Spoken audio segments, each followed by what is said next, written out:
Hari kita sekarang sedang heboh wabah corona dan terus berkembang. Hanya Allah Subhanahu wa taala yang mengetahui kapan akan diangkat olehnya. Ada pandangan Islam tentang bagaimana setiap muslim menghadapi segala macam penyakit dan wabah.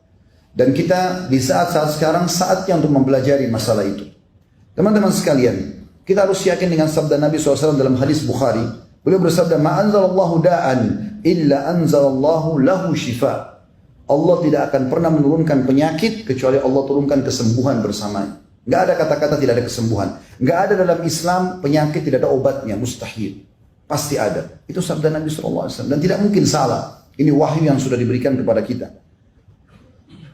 Maka yang harus dilakukan 3 hal. Yang pertama adalah berdoa, berzikir, sholat, sedekah, taubat. Ini asas daripada hilangnya wabah dan juga penyakit. Mara bahaya. Dan ini banyak ditinggalkan oleh kaum muslimin. Misal, masalah doa, kata Nabi SAW, "La yaruddul qadha illa doa." Tidak akan pernah ada yang bisa mengubah takdir kecuali doa. Kemudian Nabi SAW juga bersabda di dalam hadis riwayat Tirmidzi, "Inna doa yanfa'u mimma nazala wa mimma lam yanzil, fa'alaikum ibadallahi bid-du'a." Sesungguhnya doa akan bermanfaat terhadap apa yang sudah ditetapkan, takdirkan, dan apa yang belum ditetapkan atau ditakdirkan. Maka hendaklah kalian memperbanyak doa. Juga dalam sabda Nabi SAW tentang masalah doa, seperti misalnya doa keluar dari rumah.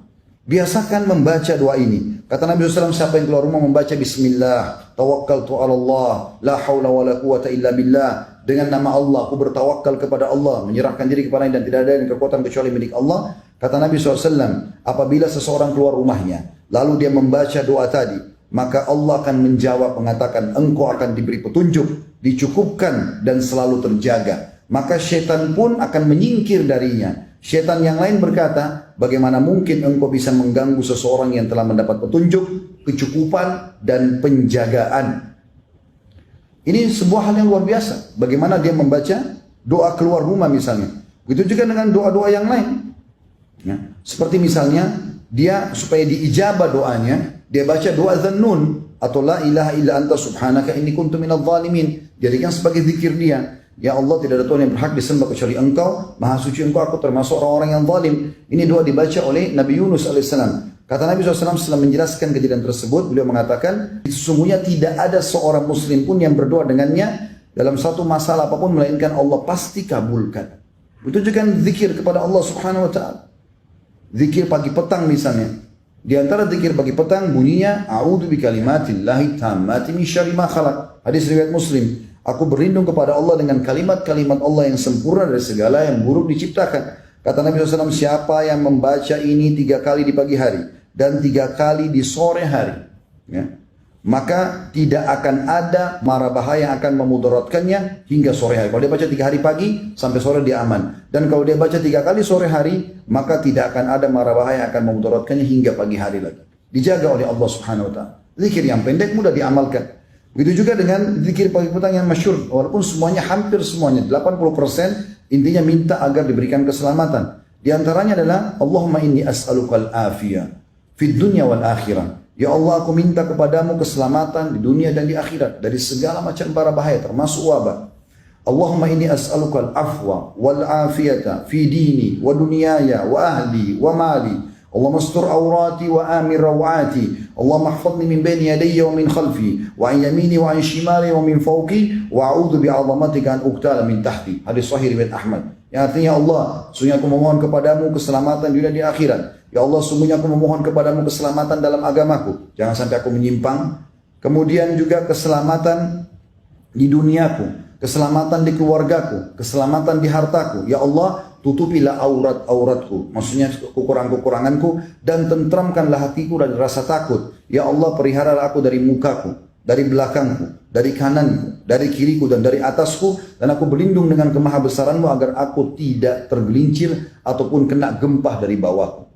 Ini diantaranya saja, dan cukup banyak zikir-zikir. Ya. Di dalam hadis yang lain, ada seorang sahabat pernah datang kepada Nabi SAW lalu mengatakan, ya Rasul, di pagi hari, tadi malam saya disengat oleh kalajengking, berbisa. Ini sekarang bengkak semuanya, membiru kakinya. Kata Nabi SAW, "Ama law qulta hina amsait." Coba kau baca pada saat kau tiba sore hari semalam, "A'udzu bikalimatillahi tammati min syarri ma khalaq lam tadurruk."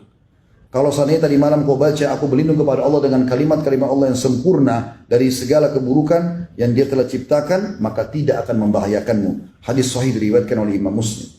Itu juga dengan sholat. Ada sholat teman-teman sekalian yang mungkin orang tidak banyak fahami, tapi sholat ini dikerjakan oleh Nabi SAW. Yaitu sholat yang sifatnya mutlak. Dikatakan dalam sebuah hadis hasan riwayat Ahmad dan Abu Dawud, bahwasanya Nabi SAW setiap kali ada masalah yang dihadapi, pasti beliau langsung pergi sholat. Dan sholat ini sifatnya bukan duha, bukan sholat malam, bukan sholat wudu, bukan taubat. Antum wudu, sholat niat pendekatan diri kepada Allah.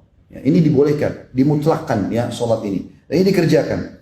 Begitu juga teman-teman memperbanyak amal soleh seperti sedekah. Ini banyak menghilangkan dari wabah dan permasalahan. Hadis Nabi SAW riwayat Tabarani dengan sanad sahih. Sesungguhnya semua perbuatan kebaikan, ketakwaan kepada Allah akan menjauhkan dari segala macam masalah berat atau yang buruk atau kejahatan. Dan sedekah secara sembunyi-sembunyi akan meredam murkanya Allah dan melanjutkan hubungan silaturahim, akan menambah panjangnya umur. Di dalam hadis yang lain kata Nabi SAW, ketahuilah bahwasanya sesungguhnya sedekah itu akan meredam murkahnya Allah. Jadi kalau Allah marah dengan menurunkan wabah dan segala macam hal, Allah bisa angkat murkahnya itu dengan sedekah kita. Dan juga Dia akan bisa menolak mati yang buruk.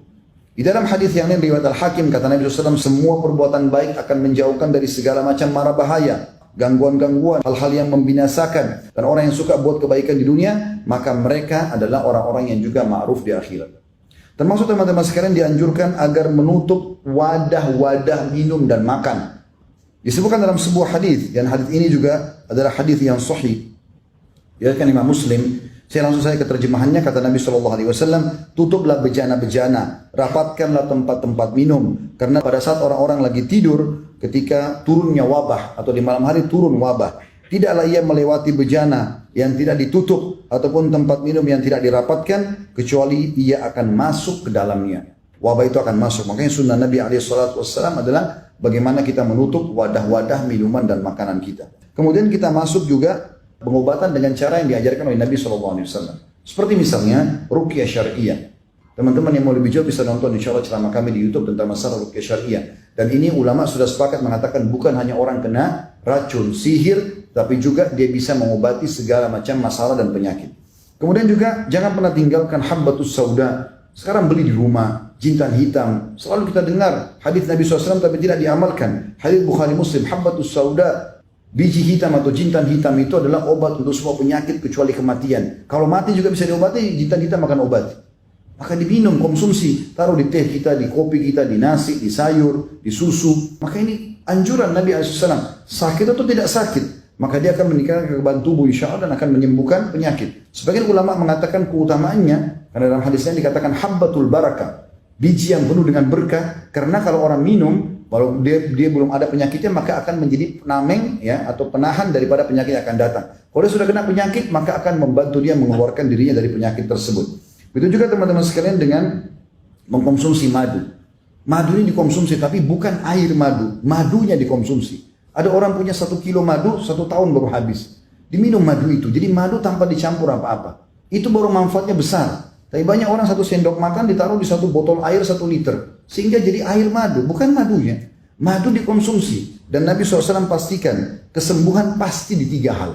Yaitu konsumsi madu, kemudian sayapan bekam, dan juga kai atau besi panas yang ditempelkan di tubuh. Dan aku melarang umatku menggunakan kai. Dalam riwayat lain, jadikan kai sebagai obat terakhir kalian. Maka madu juga begitu. Dan kita tahu dalam Al-Quran, dalam surah An-Nahl khusus, ya, surah nomor 16, Allah berfirman di ayat 68 dan juga ayat 69-nya. A'udzu billahi minasyaitonir rajim. Wa auha rabbuka ilan nahli an ittakhidhi minal jibali buyutan wa minasyajari wa mimma ya'rishun. Dan Allah mewahyukan kepada lebah-lebah agar menjadikan gunung-gunung sebagai rumahmu atau rumah-rumah kalian, dan juga dari pohon-pohon dan apa yang dibuat oleh manusia. Itu ayat 68. Ayat 69-nya, thumma kuli min kulli thamarat. Kemudian makanlah hai para lebah, Allah wahyukan kepada ciptaannya lebah, makanlah dari semua jenis buah-buahan. Fasluki subul rabbiki dzulula. Lalu ikutilah petunjuk jalan yang sudah Allah berikan kepada kalian. Yakhruju min butuniha syarab. Dan dari perut lebah itu akan keluar minuman. Mukhtalifa alwanuhu fihi shifa'un linnas. yang warnanya berbeda-beda. Ada madu warna hitam, ada coklat muda, ada kemerah-merahan, warnanya berbeda-beda. Ada yang madu warna putih dan seterusnya. Semua itu keluar dari perut lebah, kata Allah, ada obat untuk manusia. Inna fi dzalika laayatan liqaumin yatafakkarun. Itu betul-betul ada tanda-tanda kebesaran Allah bagi kaum yang mau memikirkannya. Itu juga dengan bekam, saudaraku seiman. Jangan pernah tidak bekam. Dan Nabi SAW mengatakan dalam hadis sahih riwayat Ahmad, sebaik-baik pengobatan penyakit kan adalah berbekam. Juga teman-teman sekalian, konsumsi air zam-zam. Jangan lupakan air zam-zam. Beli, miliki, minum. Dan kata Nabi SAW dalam hadis sahih riwayat Muslim, air zam-zam penuh dengan berkah. Ia merupakan makanan yang mengenyangkan dan obat untuk semua penyakit. Juga sabda Nabi SAW dalam hadis riwayat Ahmad dan Ibnu Majah, zam-zam sesuai dengan niat dan tujuan orang yang meminumnya. Minta kesembuhan, Allah kasih. Minta apapun, Allah akan kasih. Jadi ini bentuk-bentuk ikhtiar kita.